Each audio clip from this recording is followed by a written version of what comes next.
Salut à tous. On se retrouve aujourd'hui, on est aux alentours du 5-6 août je crois. Aujourd'hui on va faire un petit tour ensemble du potager.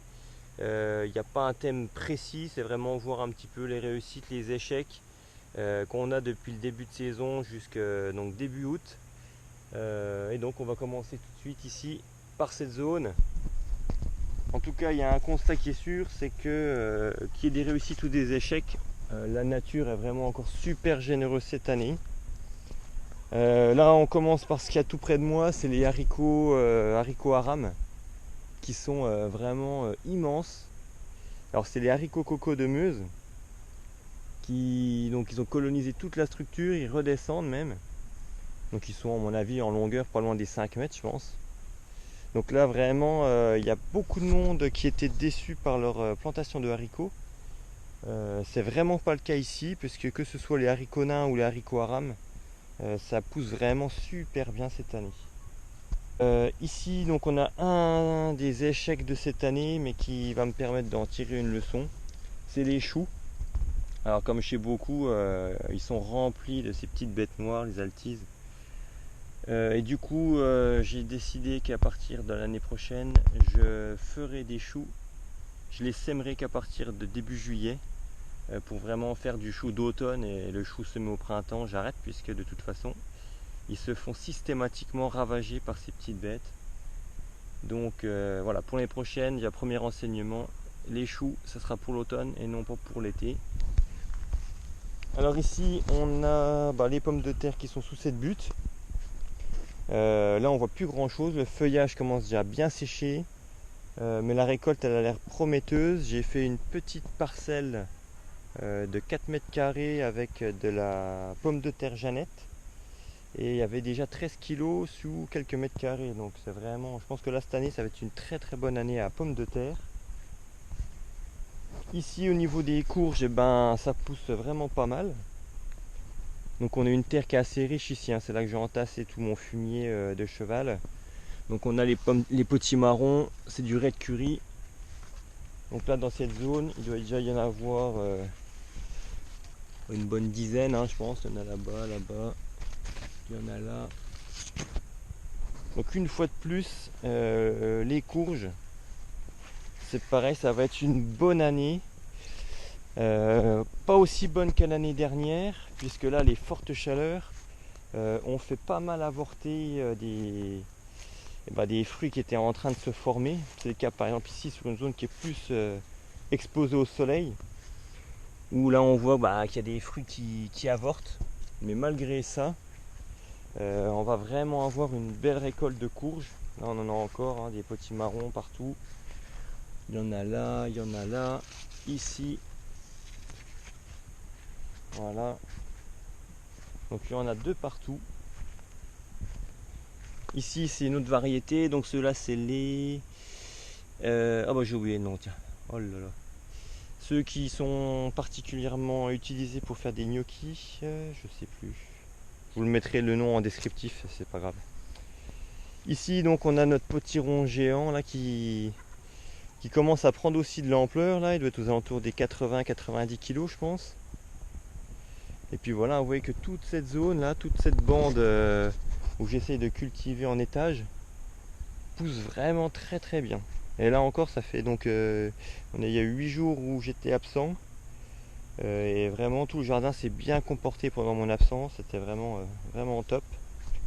Ici donc les haricots verts qui poussent aussi très très bien. Donc j'ai eu de la chance, hein. Apparemment il y en a beaucoup qui se plaignaient de la mauvaise germination des graines cette année. Pour moi ça s'est bien passé. Le raisin là-bas qui commence aussi à bien grossir. Donc là on a de l'échalote. Voilà, ça c'est pas faramineux mais bon c'est une taille correcte. La même chose, hein, il y a des fruits, hein, il y a des fruits, beaucoup de fruits, des belles grappes qui sont bien prometteuses. Voilà. Quelques fraises aussi qui ressortent ici et là. Donc les maïs.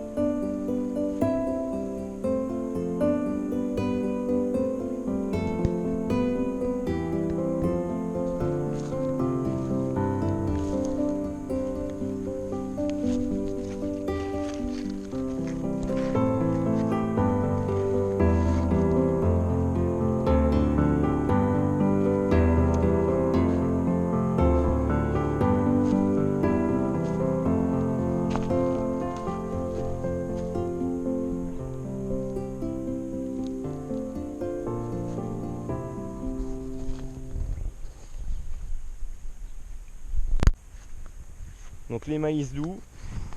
Donc ici c'est des maïs golden bantam. C'est maïs jaune, maïs doux. Qui poussent très très bien. Et puis donc la zone que j'ai faite qui était ici sur de la pomme de terre Jeannette. Donc là il me reste quelques-unes qui n'étaient pas consommables parce que comme ici elles sont pas butées, il y en a certaines qui prennent la lumière et quand elles sont vertes, elles sont plus consommables. Donc juste cette petite zone ici, là il y avait 13 kg. Et donc l'autre côté c'est de la Bernadette. Donc je pense que ça devrait être à peu près de la même quantité, hein. Il y aura une bonne production aussi. Pinambour qui commence aussi à être bien imposant. Hein, si je me mets à côté, ça dépasse les 2 mètres. Hein. Ensuite sur cette zone là, c'est pareil, hein, malgré 8 jours d'absence, ça a vraiment bien poussé. On a des tomates qui commencent à avoir un très joli calibre. Ici c'est la tomate Kim Civil War. Alors là il n'y a qu'un seul pied. Voilà, du concombre blanc, il y en a un petit peu là-bas. Alors on en a récolté 6 hier, donc là il n'y a plus grand chose dessus, mais il pousse très très bien. Et puis là au niveau des courgettes, là ça a été vraiment la folie au retour des 8 jours d'absence. On a récolté hier 20 kg de courgettes. Et là, ici celle-ci, elle était vraiment énorme. Donc, comme j'ai pas d'autres pieds de courgettes à proximité, avec peu de risque d'hybridation, donc celle-ci ça sera mon porte-graines pour les prochaines. Je vais la laisser et puis je reprendrai les semences de celle-ci pour l'année prochaine.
Alors pour finir la vidéo, on va terminer par la zone des patates douces. C'est une zone que je suis particulièrement fier puisque l'année dernière, sur 7 ou 8 pieds, j'avais eu 2 minuscules patates douces, c'était la catastrophe. Et cette année, elles ont vraiment l'air d'être bien parties. Des lianes commencent un peu à se former, j'ai même eu les premières fleurs. Et pourtant, les campagnols et les limaces ne leur ont pas laissé beaucoup de répit. Mais là, cette année, j'ai fait totalement l'inverse. L'année dernière, on m'avait conseillé de les planter sur des buttes avec beaucoup de terre bien ameublie par le dessous. Et cette année, j'ai fait totalement l'inverse. J'ai bien ameubli, mais je les ai plantés dans des cuvettes. De façon à ce que quand j'arrose, parce que c'est un légume qui demande énormément d'eau, que quand j'arrose, ça retienne bien l'eau et qu'elle ne ruisselle pas sur les côtés comme ça se passe lorsqu'on plante sur une butte. Et ça a l'air de beaucoup mieux leur convenir. Donc là je suis quand même assez content de ça. Je pense qu'en automne je devrais être assez satisfait de ce qui se passe là-dessous. Donc vous voyez là, mois d'août, vraiment très satisfaisant, des belles récoltes. Là j'ai déjà récupéré à peu près, récolté 85 kg de légumes depuis le 10 juin. Donc c'est déjà pas mal, hein, sachant qu'il n'y a aucun légume de conservation qui a été cueilli, à part quelques pommes de terre, mais vraiment pas grand chose, tout est encore en terre, les courges n'ont pas non plus été cueillies. Donc c'est vraiment, vraiment pas mal pour cette année, la nature aura encore été super généreuse, donc ça c'est top quoi. Ben voilà, j'en ai terminé pour le petit tour du mois d'août. Si tu as apprécié la vidéo, n'hésite pas à mettre un petit pouce et puis à t'abonner si l'envie t'en dit de suivre les prochaines vidéos. Allez, sur ce, à bientôt. Ciao ciao.